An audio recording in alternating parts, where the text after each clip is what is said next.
আসসালামু আলাইকুম ভিউয়ার্স, আজকে আমি আপনাদের সাথে শেয়ার করব হাজির বিরিয়ানি রেসিপি। খুবই সহজভাবে আজকের এই বিরিয়ানিটা আমি আপনাদেরকে রান্না করে দেখাবো। আশ্চর্যদের চাইলে আপনারা এইভাবে একবার ট্রাই করতে পারেন। আর এই বিরিয়ানিটা খেতে হয় অনেক বেশি মজাদার। চলুন তাহলে বিরিয়ানি রান্না করার জন্য প্রথমে একটি মশলা তৈরি করে নিই। এখানে একটি বাটিতে নিয়ে নিলাম ছোট্ট এক টুকরো জয়ফল, অল্প পরিমাণ জয়ত্রী, হাফ চা চামচ পরিমাণ দিয়ে দিলাম গোলমরিচ, হাফ চামচ পরিমাণ শাহি জিরা, দুটি কাঁচামরিচ, সাথে হাফ কাপ টক দই দিয়ে এই মশলাগুলোকে আমি ব্লেন্ডারে ব্লেন্ড করে নিব। ফিরে এলাম মশলাগুলো ব্লেন্ড করে নিয়ে। এখন একটি বাটিতে নিয়ে নিচ্ছি 2 কাপ পরিমাণ বাসমতি চাল। চালগুলোকে আমি আগে থেকেই পানিতে ভিজিয়ে রাখবো। তো 2 কাপ পরিমাণ চাল বাটিতে দেওয়ার পর এখন পরিমাণ মতো পানি দিয়ে এই চালগুলোকে আমি ভিজিয়ে রাখছি। এরপর চলে যাব সরাসরি কিচেনে। চুলায় একটি প্যান বসিয়ে এখানে আমি হাফ কাপ পরিমাণ তেল দিয়েছি। তারপর 1 টেবিল চামচ পরিমাণ ঘি দিয়ে দিলাম।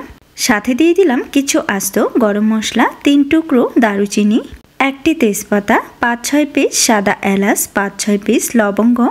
এই মশলাগুলোকে একটু ভেজে নিয়ে তারপর এখানে দিয়ে দিলাম হাফ কাপ পরিমাণ পেঁয়াজ কুচি। এখন নেড়েচেড়ে এই পেঁয়াজগুলোকে আমি হালকা লালচে কালার করে ভেজে নিব।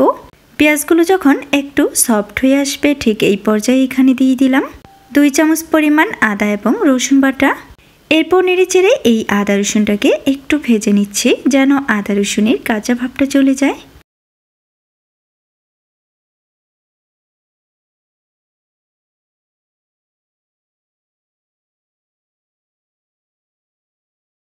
আদা রসুন খুব সুন্দরভাবে ভেজে নিয়ে এই পর্যায়ে এখানে দিয়ে দিচ্ছি খাসির মাংস। আজকের এই রান্নায় আমি 500 গ্রাম পরিমাণ খাসির মাংস ব্যবহার করেছি। চাইলে কিন্তু আপনারা গরুর মাংস দিয়েও এইভাবে বিরিয়ানিটা রান্না করতে পারবেন। তো মাংসগুলো এখানে দেওয়ার পর একটু নেড়েচেড়ে নিয়ে তারপর এখানে দিয়ে দিলাম আগে থেকে যেই মশলাটা আমি রেডি করে রেখে দিয়েছিলাম। মশলাটা দেওয়ার পর খুব সুন্দরভাবে নেড়েচেড়ে মাংসের সাথে মিক্স করে নিয়ে এই পর্যায়ে ঢাকনা লাগিয়ে এই মাংসগুলোকে আমি রান্না করে নিয়েছি 15 থেকে 20 মিনিটের মতো। এই পর্যায়ে দেখুন মাংসের পানিটা সম্পূর্ণই শুকিয়ে গিয়েছে। আর রান্না করার সময় এই মাংসগুলোকে আমি 2 থেকে 3 বার নেড়েচেড়ে দিয়েছিলাম। তো এই পর্যায়ে মাংসগুলোকে কিছুক্ষণ নেড়েচেড়ে ভেজে নিয়ে মাংসের সম্পূর্ণ তেলটা যখন উপরে ভেসে উঠবে ঠিক এই পর্যায়ে মাংসগুলোকে আমি প্যান থেকে উঠিয়ে রাখবো। চাইলে কিন্তু আপনারা মাংসের সাথেও চাউলগুলো দিয়ে সরাসরি ভেজে নিতে পারেন।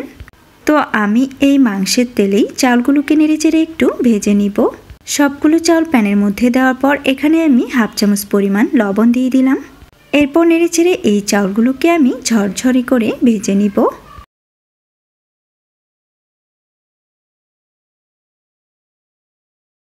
কিছুক্ষণ নেড়েচেড়ে নিয়ে এই পর্যায়ে চালগুলো কিন্তু খুব সুন্দরভাবে ভাজা হয়ে গিয়েছে। এখন এখানে আমি পানি অ্যাড করে দিব। এখানে আমি 4 কাপ পরিমাণ পানি অ্যাড করে দিলাম। আর এখানে আমি গরম পানি ব্যবহার করেছি। পানিটা দেওয়ার পর সমস্ত কিছু নেড়েচেড়ে খুব সুন্দরভাবে মিক্স করে দিয়ে এখানে অ্যাড করে দিলাম হাফ কাপ পরিমাণ লিকুইড দুধ, সাথে দিয়ে দিলাম হাফ চামচ পরিমাণ কেওড়া জল। তারপর আবারও একবার সমস্ত কিছু নেড়েচেড়ে মিক্স করে নিয়ে এই পর্যায়ে এখানে দিয়ে দিলাম 1 চামচ পরিমাণ গোলাপ জল। এখন আমি ঢাকনা ছাড়াই এই বিরিয়ানিটাকে কিছুক্ষণ জাল করে নিব।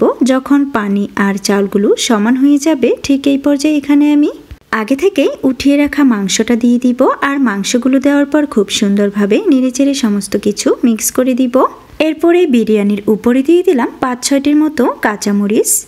বিরিয়ানির মধ্যে কাঁচামরিচ দিলে সবচেয়ে সুন্দর ফ্লেভার আসে। কাঁচামরিচগুলো দেওয়ার পর উপর থেকে ছড়িয়ে দিলাম কিছু কিশমিশ। তারপর আবারও একবার একটু নেড়েচেড়ে দিয়ে ঢাকনা লাগিয়ে দিলাম। এই পর্যায়ে বিরিয়ানিটাকে আমি দমে রেখে দিব 10 মিনিটের জন্য। আর চুলার আঁচটাকে একদম কমিয়ে এই বিরিয়ানিটাকে দমে রাখতে হবে। 10 মিনিট পর ঢাকনা উঠিয়ে বিরিয়ানিটা নেড়েচেড়ে আপনাদেরকে দেখিয়ে দিচ্ছি এগুলো দেখতে কত সুন্দর পারফেক্ট এবং ঝরঝরে হয়েছে। তো এই পর্যায়ে বিরিয়ানি রান্নাটা আমার সম্পূর্ণ কমপ্লিট। চলুন এখন এই গরম গরম বিরিয়ানিটা আপনাদেরকে সার্ভ করে দেখিয়ে দিই এগুলো দেখতে কত সুন্দর পারফেক্ট এবং লোভনীয় হয়েছে। বাসায় তৈরি করা হাজির এই বিরিয়ানিটা খেতে দোকানের চেয়েও অনেক বেশি মজাদার ছিল। আশ্চর্যতে চাইলে কিন্তু একবার এইভাবে বিরিয়ানিটা ট্রাই করতে পারেন। এইভাবে একবার বাসায় বিরিয়ানি রান্না করলে সবাই দেখবেন খেতে অনেক বেশি পছন্দ করবে আর আপনার প্রশংসায় পঞ্চমুখ হয়ে থাকবে। মেহমান আপ্যায়নে কিংবা যে কোনো অনুষ্ঠানে চাইলে কিন্তু হাজির এই বিরিয়ানিটা আপনারা এই রেসিপিতে বানিয়ে নিতে পারেন। আর এইভাবে একবার বিরিয়ানি রান্না করে খেয়ে দেখবেন, এটা এত বেশি মজাদার যে আপনি এর স্বাদ ভুলতেই পারবেন না। আশা করছি আমার আজকের এই বিরিয়ানির রেসিপি সবার কাছে অনেক ভালো লেগেছে। আর যদি ভালো লাগে তাহলে বাসায় অবশ্যই একবার ট্রাই করবেন এবং আসছে ঈদেও ট্রাই করতে ভুলবেন না। কমেন্টে কিন্তু অবশ্যই আমাকে জানাবেন কেমন হয়েছিল আপনাদের বিরিয়ানি রান্নাটা। আজকে এখানেই বিদায় নিচ্ছি। আল্লাহ হাফেজ।